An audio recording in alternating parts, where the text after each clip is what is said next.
Si hay algo en la vida que causa grandes problemas, grandes conflictos, son los chismes. Este vocablo tiene una raíz griega que significa cortar, romper, separar una relación entre dos personas.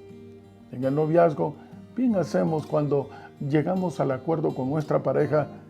No creas en lo que los demás te digan. ¿Tienes alguna duda? Ven y pregúntame. Nos amamos tanto que seremos honestos para decir la verdad. De igual manera, la situación de la historia del ser humano con Dios está basada en una relación profunda y eterna de amor, pero ha sido atacada constantemente por parte del enemigo, aquel que pretende ser Dios. Y esta es la razón por la cual la lección de escuela sabática de esta semana se ha titulado El conflicto inminente.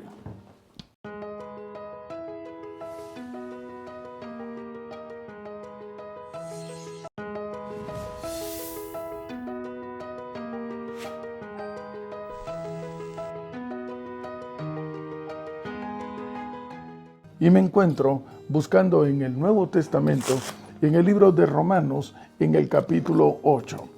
Y el profeta hace varias preguntas en el verso 35. ¿Quién nos separará del amor de Cristo? ¿La tribulación? ¿La angustia? ¿La persecución? ¿El hambre? ¿La desnudez? ¿O el peligro? ¿O la espada? ¿Hay algo que pueda separarnos? Él mismo da la respuesta en el verso 38. Es soberbia esta respuesta. Estoy seguro. Qué relación más profunda y más íntima la que tenía. Estoy seguro, no me cabe duda, que ni la muerte ni la vida, ni ángeles, ni principados, ni potestades, ni lo presente ni lo porvenir, ni lo alto ni lo profundo, ni ninguna otra cosa creada nos podrá separar del amor de Dios que es en Cristo Jesús, Señor nuestro. ¡Qué convicción tan extraordinaria! Quizás podríamos aclarar en esta oportunidad también, el conflicto no es inminente. Este ya fue dado, y fue dado desde el cielo. Muy acertadamente hay textos, hay libros que han sido titulados El conflicto de los siglos, el gran conflicto, el conflicto de todos los tiempos.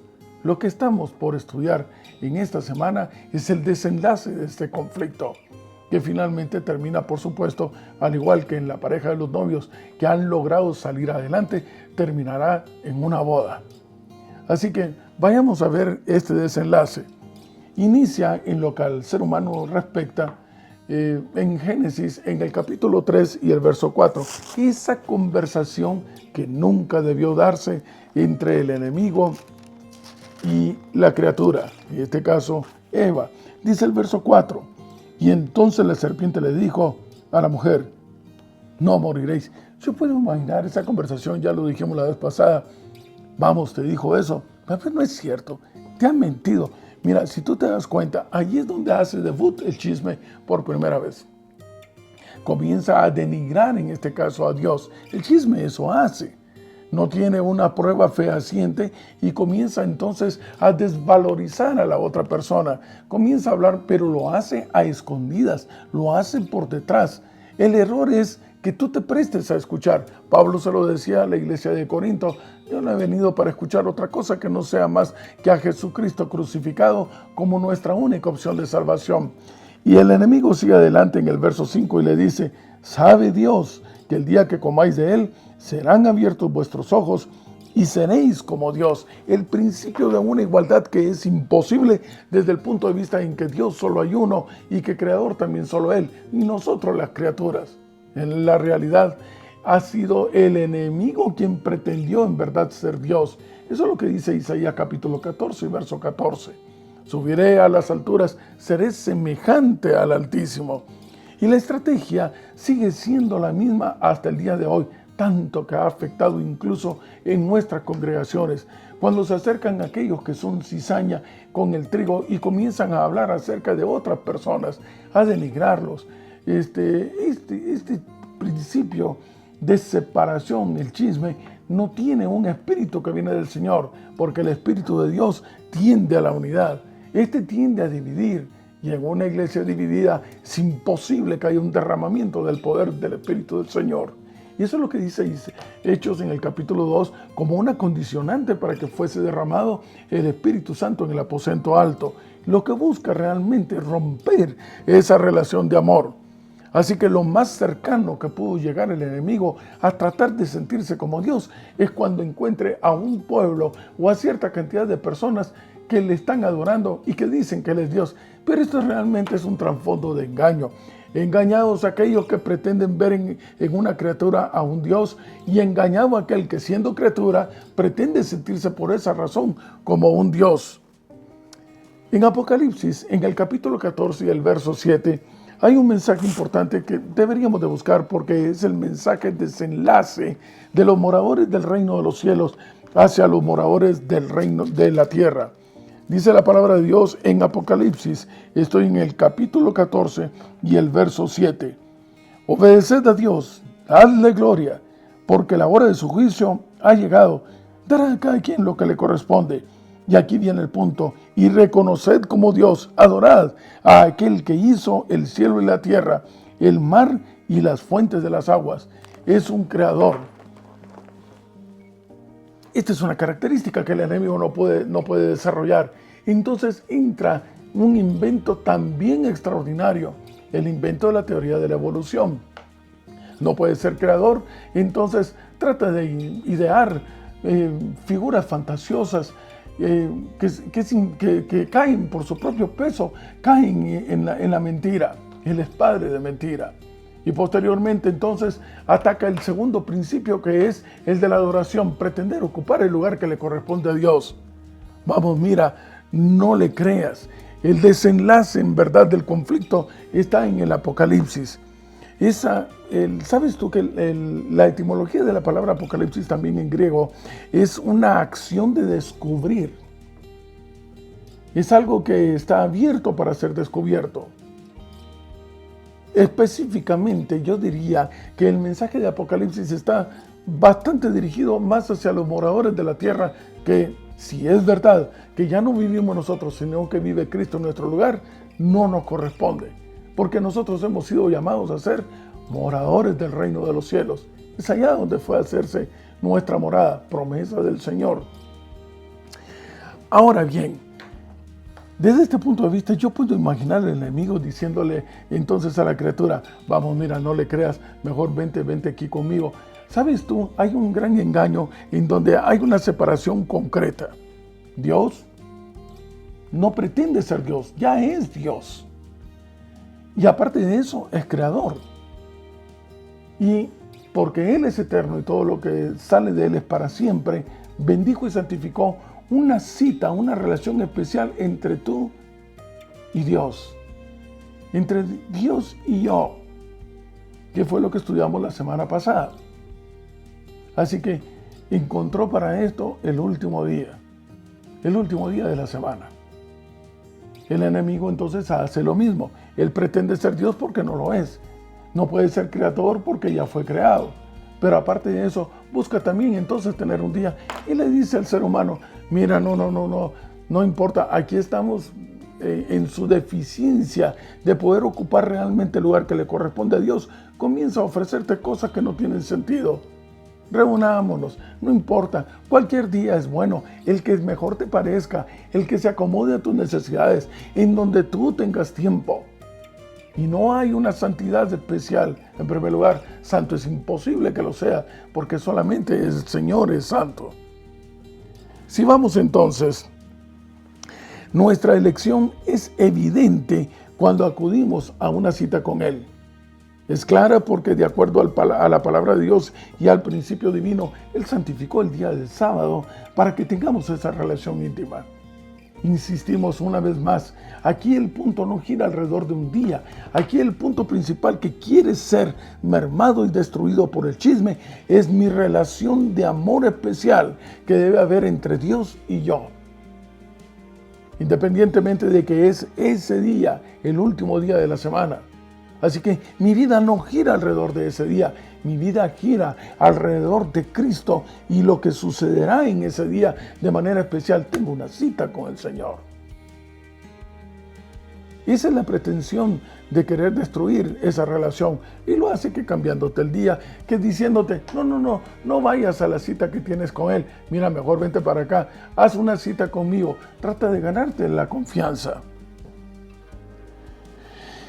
Al final, los dos grupos entonces serán evidentes. Uno, aquel que por obediencia y por amor, una obediencia que surge del amor por cuán grandes cosas Él ha hecho conmigo, porque he decidido que ya no vivir yo, sino que viva Él en mi lugar. Entonces voy y obedezco en un día especial para Él, el que Él escogió. El enemigo busca nuestra adoración, incluso si es posible, hasta por la fuerza.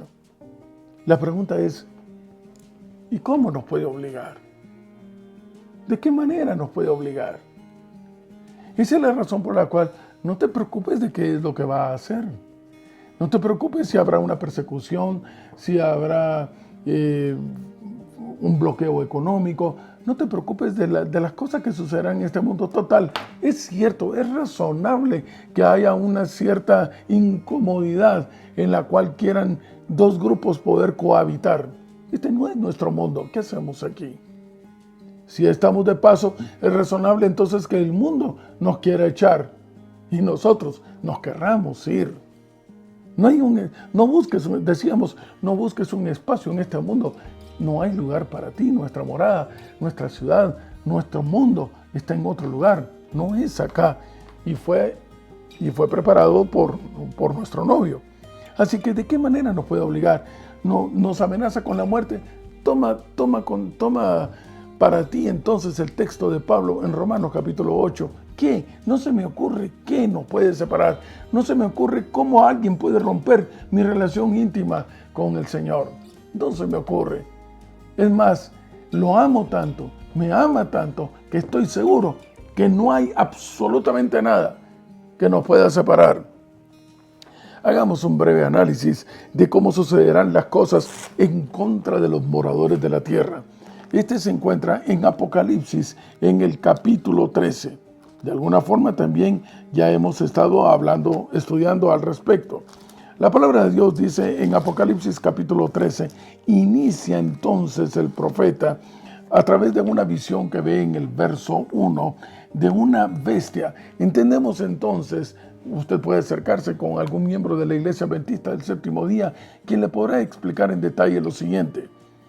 Habla acerca de bestias. La palabra bestia en la interpretación profética es un sinónimo de sistemas políticos y si exige adoración se convierte en un sistema político y religioso. Aparte de eso, el verso 5 del capítulo 13 de Apocalipsis dice, y se le dio autoridad para actuar 42 meses que equivalen a 1260 días o años, que iniciaron en el año 538 y terminaron en el año 1798, la época de oscurantismo, en donde el obispo de Roma, la supremacía papal, dio más auge a vedar el acceso directo a la palabra de Dios. Por eso el oscurantismo. Estábamos alejados de la verdad, de tener un conocimiento y una relación personal con el Señor.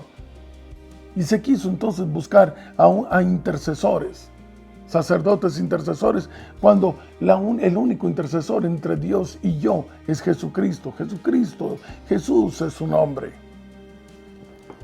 Dice la palabra de Dios entonces también que en Apocalipsis capítulo 13 y el verso 11 hay un segundo sistema político que surge, solo que este surge de la tierra. Atendamos, cuando el primer sistema político surge de en medio del mar, es en medio de muchas aguas o en medio de muchísima gente, con el apoyo de muchísimas personas. Sin embargo, este se da en lugares poco poblados. La figura cabe exactamente para el país de los Estados Unidos, quien en un principio fue un asilo de libertad para aquellos que venían huyendo de Europa y de la opresión papal. La tendencia política en Estados Unidos está conformada por dos partidos mayoritarios, el republicano y el conservador. Esto identifica entonces a los dos cuernos de este cordero. Habla como cordero, comienza a hablar como cordero, pero termina hablando con el mismo espíritu del dragón. Y la palabra de Dios dice en el capítulo 13 también que hace una imagen. Y esta imagen incluso hay un derramamiento falso del Espíritu Santo que estudiábamos la semana pasada. A eso es a lo que se refiere con que hace descender fuego del cielo, uno de los símbolos predilectos para poder identificar al Espíritu Santo. Y finalmente, en el verso 16, habla acerca, y el verso 17, habla acerca de una de las estrategias que políticamente le ha dado un muy buen resultado a los Estados Unidos, es el del embargo, el de los bloqueos económicos. Al ser una potencia actualmente, muchos países dependen comercialmente de todo lo que viene de allá. El principal impulsor de esta imagen, de darle apoyo al sistema político y religioso que se encuentra en Roma, ha sido y será los Estados Unidos, incluso en una coalición trinitaria como la que estudiábamos la semana pasada. Ahora bien, la pregunta es, para mí más importante, es la que está basada en aquel que pretende romper esa mi relación personal con el Señor. Insisto, no es cuestión de saber la historia total, al fin y al cabo esta ya pasó. Si tú y yo ponemos en contexto, en una experiencia real, mi relación con Dios como la relación cuando éramos novios con nuestra pareja, la verdad es de que no te interesa a veces saber cuán malo es el malo, sino que cuán profunda es nuestra relación de amor. Entonces, haciendo oídos sordos, cerrando los ojos incluso a las cosas que te puedan estar mostrando, que te puedan mostrar en el afán de quererte separar de tu pareja, lo único que necesitamos hacer es incrementar y profundizar esa relación íntima con nuestra pareja, en este caso con el Señor. La analogía es perfecta cuando el Señor presenta a su iglesia como su esposa y quiere casarse con nosotros. Y nosotros queremos casarnos con Él. Pero el enemigo quiere romper esa relación. Así que la pregunta es, ¿a quiénes logrará engañar? La palabra de Dios dice en Apocalipsis en el capítulo 13, estoy en el capítulo 13 y el verso 14, y engañará a los moradores de la tierra con las señales que se le ha permitido hacer en presencia de la bestia. ¿Engañará a quiénes? A los moradores de la tierra. Decíamos también la semana pasada, la cizaña o los moradores de la tierra son aquellos que se dejan deslumbrar por lo que sus ojos están viendo. Están constantemente pensando en las circunstancias externas que les rodean. Que si las Naciones Unidas hacen esto, que si el conflicto palestino con los israelitas, y tratando de encontrarle una interpretación a los acontecimientos actuales. ¿Y de qué te sirve? ¿De qué sirve saber todo eso? Si al fin y al cabo, en primer lugar es una especulación, pero en segundo lugar no es esencialmente lo importante. Esa es también una estrategia del enemigo para desviar tu atención de lo que es más importante, que es nuestra relación íntima con el Señor. Profundiza en eso. Pon tus ojos en Cristo. Así que, si ya no vivimos nosotros, si vive Jesús en nuestro lugar, Filipenses capítulo 3, verso 20 dice que entonces somos ciudadanos del reino de los cielos. Y es precisamente el mensaje de Apocalipsis está dirigido como una advertencia para aquellos que aún son moradores de la tierra, para que abandonen ese estatus y abandonando también su vida, crucificándose ellos, dejen que Jesús viva en su lugar, establezcan una relación íntima con el novio eterno y conviértanse entonces en moradores del reino de los cielos. De inmediato se nos da una trompeta, esa que anuncia el capítulo 14, en donde a son de trompeta anunciamos a otros que el juicio de Dios ha venido, que le obedezcamos a Él, porque Él es el creador del universo y por lo tanto merece nuestro reconocimiento como Dios. La clave entonces, ¿cuál es? No creas en el chisme. Cuando te denigra, ¿cuánto divide esto a la iglesia? El chisme buscará entonces, aquellos que promueven el chisme, buscan una complacencia propia, un sentido de poder, un sentido de dirección, se están peleando por los cargos, causan gran conflicto a la hora de las elecciones de los nuevos oficiales en la iglesia. Pero aquel que está por el Señor, lo único que busca es profundizar esa relación íntima y como consecuencia busca crear el crecimiento espiritual de la iglesia. Mi relación con Dios es interna. El enfoque debe ser hacia adentro, así como cuidamos nuestra alma más que el cuerpo, según Mateo capítulo 10, verso 28. En cambio, la relación del enemigo y de aquellos que no están conectados todavía con el Señor, que no tienen su nombre inscrito en el libro de la vida del Cordero y que por lo tanto son moradores de la tierra, tienen sus ojos puestos solamente en los aspectos externos, los que están de aquí para afuera. Que tu visión sea interna. Y esa es la razón por la cual es importante que volvamos entonces al libro de Romanos y, al igual que el apóstol, digamos con nosotros con absoluta seguridad en el verso 38 y el capítulo 8 de Romanos: estoy seguro. Qué extraordinario verso.